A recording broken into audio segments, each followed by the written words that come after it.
सच से सामना, the nation first पर मनोज मस्ताना के साथ।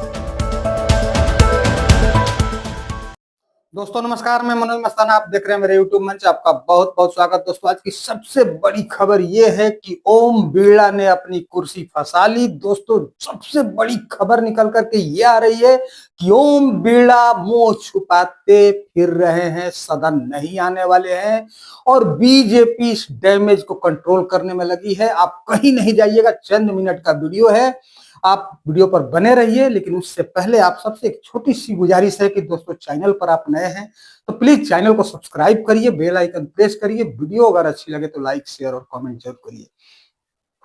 दोस्तों जैसा कि आप जानते हैं कि ओम बिरला अभी 3-4 रोज पहले सदन में बड़ी बोल रहे थे कि प्रधानमंत्री जी को हमने रोका, बजट का भाषण नहीं देने दिया, उनको नहीं आने दिया, रिक्वेस्ट करके आग्रह करके उनको रोका कि विपक्षी सांसद का मुझे इनपुट प्राप्त था कि विपक्षी सांसद, वो भी महिला सांसद, प्रधानमंत्री पर फिजिकल अटैक करने वाली थी, जिस वजह से हमने देखते हुए प्रधानमंत्री जी को आगाह करके उनको बजट सेशन का भाषण नहीं देने दिया, उनको नहीं आने दिया सदन में। ये बात उन्होंने विपक्षी सांसदों पर आरोप ओम बिरला लगाए थे। और वही प्रधानमंत्री का एक रोज बाद आपका राज्यसभा में भाषण होता है 97 मिनट का, जिसमें प्रधानमंत्री मोदी युवाओं के लिए जमीन तैयार करने की बात कह रहे थे और कांग्रेस पर कबर खोदने की बात कह रहे थे कि कांग्रेस मैं 2 किलो गाली रोज खाता हूं, यही सेहत का राज है। बहुत कुछ प्रधानमंत्री बोले थे, उसके विस्तार में नहीं जाऊंगा क्योंकि पीछे मैंने वीडियो में वो बता रखा है। लेकिन अब बात यह होगी कि सीरियस लिया अपोजिशन, विपक्ष लिया, और विपक्ष पूरी तरह से अभी गोलबंद है। और खबर यह है दोस्तों कि 118 विधायकों ने हस्ताक्षर कर दिया है उस अविश्वास प्रस्ताव के लेटर पर, और 118 सांसदों का हस्ताक्षर है विपक्ष का। और वो कल लोकसभा जो सदन के सेक्रेटरी हैं उनके यहाँ वो अविश्वास प्रस्ताव का नोटिस दे दिया गया है, चस्पा कर दिया गया है। इसमें ममता बनर्जी ने 3 दिन का वक्त लिया है। 3 दिन वो ओम बिरला को वक्त अपने तरफ से ममता बनर्जी ने दिया है कि अगर ओम बिरला इस पर अपनी गलती मान लेते हैं, आकर के कहते हैं तो समर्थन करेंगे, नहीं तो ममता बनर्जी के पास भी कोई विकल्प नहीं है, वो विपक्ष के साथ ही खड़ी होंगी। क्योंकि बंगाल में चुनाव है, बीजेपी से ही उनको चुनाव लड़ना है बंगाल में, तो ममता बनर्जी कहीं बाहर नहीं जा सकती है। ममता बनर्जी को भी विपक्ष का साथ देना है, अगेंस्ट जाकर के वोटिंग करना उनकी मजबूरी भी है। लेकिन उन्होंने फिलहाल 3 दिन का वक्त दे रखा है ओम बिरला को कि ओम बिरला इस डैमेज को कंट्रोल करें, इस पर आकर के ये कहें कि विपक्ष बोले या प्रधानमंत्री से बुलवाएं कि प्रधानमंत्री खुद ओम बिरला से आग्रह करें कि विपक्ष को आप बोलने दिया जाए। जैसे जवाहरलाल नेहरू ने पहले कहा था सदन में कि विपक्ष को बोलने का मौका मिलना चाहिए, विपक्ष को बोलने देना चाहिए।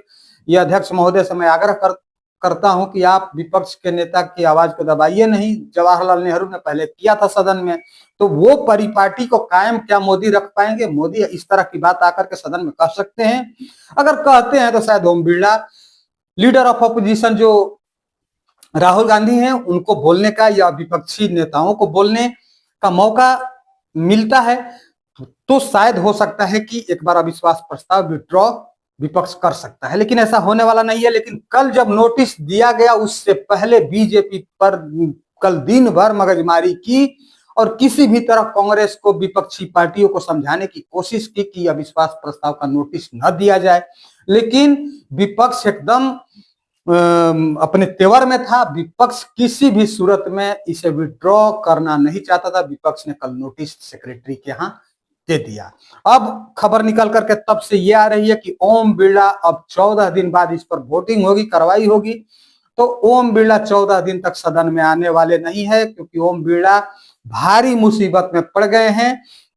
और उसकी वजह दोस्तों सिर्फ और सिर्फ चापलूसी है, सत्ता पक्ष की चापलूसी, प्रधानमंत्री मोदी की चापलूसी। प्रधानमंत्री मोदी की भक्ति में ओम बिरला इस कदर डूब गए कि उन्होंने न्यूट्रल पद जो होता है स्पीकर का, जिनके लिए सत्ता और विपक्ष दोनों बराबर मायने रखता है, उस गरिमा को ओम बिरला ने खराब किया है, जिसका अब उनके ऊपर कार्रवाई होने जा रही है। अविश्वास प्रस्ताव नो कॉन्फिडेंस मोशन आने जा रहा है 14 दिन के बाद, और बताया ये जा रहा है कि ओम बिरला इस बीच में 14 दिन तक सदन में आने वाले नहीं है। जबकि बीजेपी इस डैमेज को कंट्रोल करने में लगी है। कल पूरे दिन विपक्षी नेताओं से बीजेपी के नेताओं की बात होते रही, लेकिन इस पर कहीं मामला बनते नहीं दिख रहा है। अब देखना यह है कि भारतीय जनता पार्टी आगे क्या करती है, क्योंकि अभी 14 दिन का 13 दिन का वक्त बीजेपी के पास बचा है।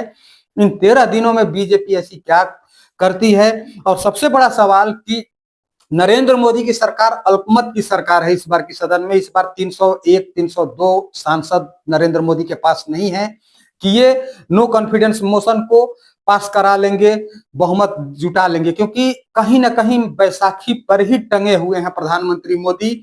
और ऐसे में बहुत इंपॉर्टेंट हो जाता है इनके जो राइट और लेफ्ट हैं, नायडू और नीतीश, तो ये इनका साथ इसमें देते हैं कि नहीं देते हैं। और भी पार्टियां जो इनके साथ, छोटी छोटी पार्टियां जैसे जयंत चौधरी की पार्टी है आरएलडी, ये सारी पार्टियां भी क्या करती हैं। और अभी तक की स्थिति जो निकल करके दोस्तों सामने आ रही है, इसमें विपक्ष मतलब पूरी तरह से सबका समर्थन राहुल गांधी के साथ है और ओम बिरला की कुर्सी फंसते दिख रही है। तो अब देखना यही होगा, क्योंकि इस पर जो कुछ भी होगा तो अब के 13 दिन बाद ही होगा। तो 13 दिन बाद आखिर क्या होने जा रहा है सदन में, क्या ओम बिरला बड़ी बेआबरू होकर के कूचे से बाहर निकलने वाले हैं, सबसे बड़ा सवाल। क्योंकि और इस जमीन को तैयार करने वाले ओम बिरला कैसे 12 साल से लगभग स्पीकर हैं संसद में, और वो इस गरिमा का हमेशा तार तार करते रहे। न्यूट्रल पद होता है स्पीकर का, जिनके लिए दोनों पक्ष बराबर होता है, समान नजर से देखना होता है। वैसे में लगातार ये विपक्षी नेताओं की आवाज दबाते रहते थे, टोका टोकी करते रहते थे, बोलने नहीं देते थे। यहाँ राहुल गांधी इस बार की जो विंटर सेशन चल रहा है, लगातार बोलने के लिए खड़े होते रहे, लेकिन राहुल गांधी को बोलने ओम बिरला ने नहीं दिया। और कहीं ना कहीं पानी सर के ऊपर से गुजरा, जिसके बाद से विपक्ष को ये कार्रवाई करनी पड़ी, ये स्टेप उठाना पड़ा। और कहीं ना कहीं अब प्रधानमंत्री मोदी और साथ ही साथ ओम बिरला दोनों ने अपनी भारी बेइज्जती ओम बिरला ने करा दिया है। प्रधानमंत्री मोदी की भी बेइज्जती बिरला से कम नहीं हो रही है, और इसके जिम्मेवार सिर्फ और सिर्फ ओम बिरला है, लोकसभा के स्पीकर वर्तमान में, जिनके चलते प्रधानमंत्री मोदी की भी भारी फजीहत हो रही है। अब दोस्तों जब वोटिंग होगा संसद के अंदर, तो ऐसे में तो सरकार का भी एक बार से तो बहुमत देखा जाएगा ना। ये वोटिंग को दोनों नजर से अगर देखा जाए तो ये सिर्फ स्पीकर के लिए वोटिंग नहीं होगा, एक तरफ से तो सरकार भी मतलब नो कॉन्फिडेंस में आने वाली है ना। क्योंकि अगर इन सरकार के साथ कुछ पार्टियां जो है सहयोगी पार्टियां, वो पार्टियां अगर जाकर के ओम बिरला के मैटर पर कहीं विपक्ष के साथ वोटिंग कर देती है, तो सरकार भी तो नो कॉन्फिडेंस में सरकार भी तो आ जाएगी। तो कहीं ना कहीं ओम बिरला ने अपनी इस हरकत के चलते प्रधानमंत्री मोदी की भी कुर्सी को फंसा दिया है। अपने तो फंस ही गए हैं, और उसी का ये परिणाम है कि सामने निकल करके खबर जो आ रही है कि ओम बिरला अगले 14 दिन 13 दिन तक अब सदन नहीं आने वाले हैं। दोस्तों बहुत बड़ी ये खबर थी। ओम बिरला पक्षपातपूर्ण रवैया स्पीकर के पद पर रहते हुए लगातार 11 वर्षों से दिखाते रहे पक्षपातपूर्ण रवैया, और अब जब कुर्सी फंस गई तो सदन आना छोड़ दिए।